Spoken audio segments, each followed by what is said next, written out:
wind howled through the Montana wilderness, a furious beast tearing through the trees, rattling the wooden walls of Eleanor's cabin. The night had fallen hours ago, but the blizzard only grew stronger, swallowing the land in an endless white abyss. Eleanor, wrapped in an old wool coat, struggled against the wind as she pulled an armful of firewood toward the door. At 72, she had lived through more storms than she could count, but this one felt different, colder, harsher, almost alive. As she reached the steps of her cabin, a sound cut through the wind, faint, weak, a whimper. She froze. At first she thought the wind was playing tricks on her, but then it came again, a desperate, aching sound buried beneath the storm. Eleanor hesitated only for a second before dropping the firewood and turning toward the noise. She had learned long ago that in this kind of cold, hesitation could mean death. The snow was deep, almost reaching her knees as she trudged forward. Her lantern flickered, casting an eerie glow over the white expanse. She followed the sound, step by step, heart pounding against her ribs. Then she saw it, a dark shape, barely visible against the snow. She moved closer, the wind clawing at her as she knelt down. A dog. No, something bigger. A German shepherd, massive and powerful but nearly lifeless. His body was half buried in the snow, his fur matted with ice and blood. His chest barely moved, each breath a struggle. Eleanor felt her throat tighten. "God help us," she whispered. His eyes, dull but still burning with something, a plea, a desperate hope, met hers. She should have turned away, should have left him to fate, but something in those eyes. She couldn't. With trembling hands, Eleanor reached down, pressing her fingers against his freezing fur. "You're not dying here," she murmured, determination hardening her voice. Summoning strength she didn't know she still had, Eleanor gritted her teeth and began to drag the dying creature back toward the cabin. Eleanor's breath came in ragged gasps as she pulled the massive dog through the snow. Her frail body screamed in protest, her joints aching with every step, but she didn't stop. She couldn't. The storm fought against her, whipping her gray hair from beneath her hood, numbing her fingers even through her gloves. Each second out here was another step closer to death, for both of them. By the time she reached her cabin, her strength was nearly gone. With one final heave, she dragged the dog inside, kicking the door shut behind her. The warmth of the cabin wrapped around them like a heavy blanket. The fire crackled in the hearth, its golden glow flickering across the wooden walls. Eleanor collapsed to her knees, her chest rising and falling in uneven breaths. The dog didn't move. Her pulse spiked. She crawled forward, her trembling hands brushing over his fur, still ice cold. His breathing was barely there, just the faintest rise and fall of his chest. His breathing was barely there, just the faintest rise and fall of his chest. "No," she muttered, shaking her head. "Not yet. Not like this." She grabbed the thickest blanket she owned and wrapped it around his massive body. Still no response. Eleanor scrambled to the kitchen, pouring hot water into a bowl. She soaked a cloth and began rubbing his limbs, trying to coax life back into them. "Come on," she whispered, her voice thick with desperation. "Stay with me." Still nothing. Her mind reeled back to a memory, a different storm, a different time. Her son. The search party. The empty-handed men who had returned, shaking their heads. She had lost him to the snow. The cold had swallowed him whole, just as it had nearly taken her husband before. She had been powerless then, but not tonight.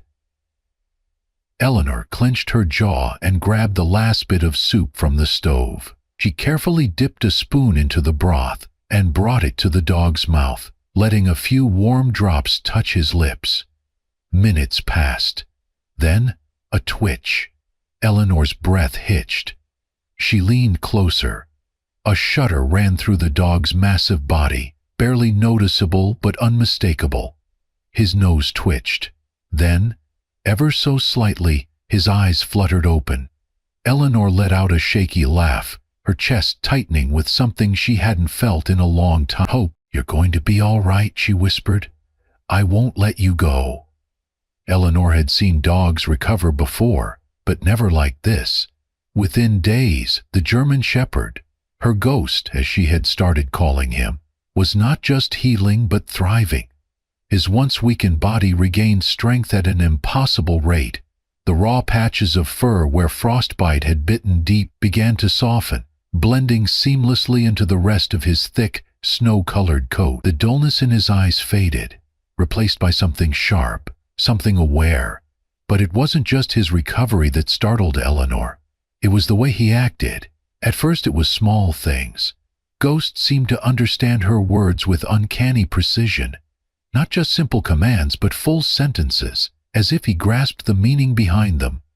"Stay by the fire," she'd mutter, and instead of pacing restlessly like most dogs would, Ghost would immediately settle near the hearth, his gaze never leaving her. When she spoke to him, sometimes absent-mindedly, as one does when alone, he would tilt his head as though listening, as though understanding. Then the warnings began. One evening, as Eleanor stacked wood outside, Ghost suddenly stiffened, ears perked, body rigid. A low, urgent growl rumbled in his chest. "What is it, boy?" she asked, following his gaze. There was nothing, just an empty sky, the faint glow of the moon reflecting off the frozen landscape. But Ghost didn't relax. He let out a single, sharp bark and turned to face her, nudging her leg insistently. Eleanor frowned. Then the wind shifted. She felt it before she saw it, a sudden bite in the air, the unmistakable scent of snow thickening. Within minutes, the first flakes of a sudden blizzard began to fall. Ghost had known before the sky even darkened. It happened again and again. Every time the weather was about to turn dangerous, Ghost would know. Then came the moment that truly unsettled her. One morning, as Eleanor stepped outside to break ice from the water trough, her boot slipped. She felt herself falling, her heart lurching as the frozen ground rushed toward her. At her age, a fall like this could be devastating. But before she hit the ground, Ghost was there. He lunged forward with impossible speed, pressing his body against her side just in time to stop her from hitting the ice. Eleanor's breath came in quick gasps as she steadied herself, gripping onto his thick fur. Ghost stood still, watching her. Not like a dog waiting for praise, but like something that had known exactly what was about to happen. She placed a trembling hand on his head. "What are you, Ghost?" The wind whispered through the trees, but Ghost said nothing. And for the first time in her life, Eleanor wondered if the animal she had saved was something more than just a dog. The morning air was crisp, the sky a muted gray, as Eleanor poured herself a cup of coffee. Ghost lay stretched near the fireplace, his ears twitching every so often at the faintest sound outside. He had become more than just a companion. He was a presence, an unshakable, watchful guardian. Then came the knock. Eleanor frowned. No one ever came this far into the woods. She set her cup down and moved cautiously to the door, her fingers tightening around the knob before she pulled it open. Standing on her porch was a tall man in his late 40s, bundled in a heavy coat, snow dusting his boots. His face was weathered, lined with years of experience, but his eyes were sharp, scanning her cabin like he was looking for something. "Ma'am," he said, nodding politely. "I'm John Carter. Sorry to bother you, but I've been looking for someone." Eleanor's grip on the door tightened slightly. "I live alone," she replied. John hesitated. Then his gaze shifted past her to the massive German Shepherd now standing at her side. His breath hitched. "My God," he murmured. Eleanor glanced down at Ghost. His body was tense, his golden eyes locked onto John, not in fear, not in aggression, but in recognition. John took a step closer. "That's him," he said, almost in disbelief. "That's Ghost." A chill that had nothing to do with the cold swept through Eleanor. She squared her shoulders. "His name is Ghost now," she said firmly. "And how exactly do you know him?" John exhaled, rubbing a hand over his face. "Because he's not just a dog," he said. "He's a legend." Eleanor's heartbeat quickened. John stepped forward. 2 months ago, Ghost was part of a specialized military rescue unit. He was trained for extreme conditions, high-risk operations, search and rescue in places where no human could survive. Eleanor blinked. That made sense. The intelligence, the instincts, the way he had known things before they happened. But John wasn't finished. "He went missing during a blizzard," he continued. "We were responding to an avalanche in Glacier National Park. Ghost saved 3 people that night, but before we could extract, the second avalanche hit." His voice faltered slightly. "We thought we lost him." Eleanor glanced at Ghost. He stood perfectly still, listening. John inhaled deeply. "Ghost isn't just a dog. He's part wolf. His mother was a North American gray wolf that we rehabilitated. The bloodline makes him stronger, faster, more resilient than any normal dog. That's why he's special. That's why he survived." Eleanor felt the weight of the words settle in her chest. She looked at Ghost, her Ghost. She had saved him, nursed him back to life, and now someone wanted to take him away. John sighed. "I owe him my life," he admitted. "We all do. If he's happy here, I won't force him to leave. But I need to know, does he remember me?" He took a careful step forward. "Ghost?" Eleanor held her breath as Ghost stiffened. His body caught between 2 worlds, and in that moment she knew this wasn't just her choice to make. That night the cabin felt quieter than usual. The fire crackled softly in the hearth, casting long shadows across the wooden walls. Eleanor sat in her old rocking chair, her hands resting in her lap, staring at Ghost as he lay stretched out by the warmth. Tomorrow he would be gone. She had made her decision, the only decision she could make. Ghost wasn't meant to live out his days in a cabin as much as she wished he could. He was born for something greater. He had a purpose, a calling that went beyond the simple, quiet life she could offer. Eleanor took a shaky breath and leaned forward. "You know what's happening, don't you?" Ghost lifted his head at the sound of her voice. His golden eyes locked onto hers. She smiled sadly. "Of course you do." For a long moment, she just talked, not as an owner to a pet, but as a woman saying goodbye to an old friend. She told him about her late husband, about her son, about the unbearable loneliness she had carried for years. "And then you showed up," she whispered, reaching out to run her fingers through his thick fur. "For a little while, I wasn't alone anymore." Ghost leaned into her touch, pressing his head against her knee. Eleanor swallowed hard, forcing herself to stay strong. "But I can't keep you. You saved lives before you found me, and you're meant to save more. You're not just my ghost. You belong to the world." The words felt like a betrayal as they left her lips, but she knew they were true. When she finally pulled away, Ghost stayed close, his massive form resting at her feet for the remainder of the night, as if he knew this would be their last. Morning came too quickly. The knock on the door was soft, but it still made Eleanor flinch. She opened it to find John Carter, standing in the crisp morning air, his expression unreadable. He didn't say anything. He didn't need to. Eleanor turned back to Ghost. The dog stood in the center of the room, ears perked, his tail still. For a moment he didn't move. Then, finally, Ghost stepped forward, padding toward the door with slow, measured step. But just as he reached the threshold, he hesitated. He turned back. His golden eyes locked onto Eleanor's one last time. She felt something in her chest crack wide open.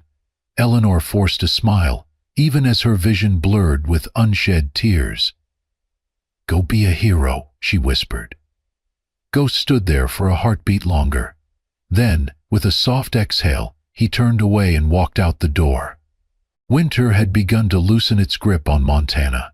The snow still blanketed the fields, but the winds had softened, and the sky no longer carried the weight of endless storms. Eleanor sat in her rocking chair, staring at the crackling fire, feeling the silence in a way she never had before. Ghost was gone. The cabin had never been truly quiet while he was here. Even in stillness, he had been a presence, watchful, strong, steady. Now, there was only absence. She had known letting him go was the right thing to do, but that didn't make the loneliness any easier. Then, one morning, a letter arrived. The envelope was thick, the handwriting unfamiliar but careful. Eleanor opened it with trembling fingers, unfolding the paper inside. Her breath caught. A photograph slipped from the letter, falling into her lap. It was Ghost. In the image, he was in the snow, locked in action, pulling a small child from the wreckage of an avalanche. His powerful frame was tense with focus, his eyes sharp with purpose. He was doing what he was meant to do. Eleanor swallowed past the lump in her throat and read the letter. "Eleanor, I thought you'd want to see this. Ghost saved a boy last week. He found him before we did, buried under feet of snow. If Ghost hadn't been there, the kid wouldn't have made it. You were right. He was born to be a hero. I know you miss him. I do too, but he didn't forget you."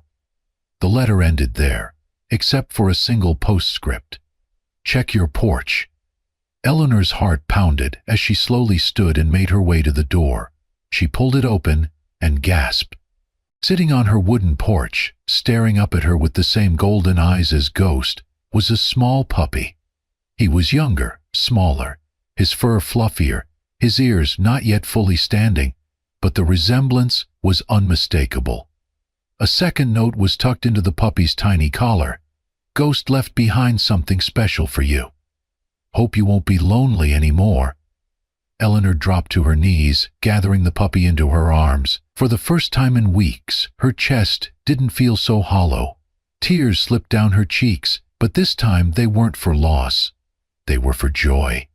She held the puppy close, whispering softly, "Welcome home, little one." And, as she sat on the porch, staring out at the endless stretch of Montana snow, she knew that miracles, however impossible they seemed, were real. Eleanor's story is proof that love, kindness, and sacrifice never go unnoticed. She saved Ghost when he needed her most, and in the end, he found a way to give something back to her. Some bonds can never be broken. Ghost went on to be a hero, but he never forgot the woman who gave him a second chance. And just when Eleanor thought she had lost everything, fate brought her a new companion, a new beginning. If this story touched your heart, imagine how many more incredible tales of loyalty and second chances are waiting to be told. Subscribe to Amazing Pod Stories for more heartwarming stories about the incredible bond between humans and animals. Because sometimes, the love of an animal isn't just companionship, it's a miracle. Don't forget to like, comment, and share this video to help spread the message of kindness.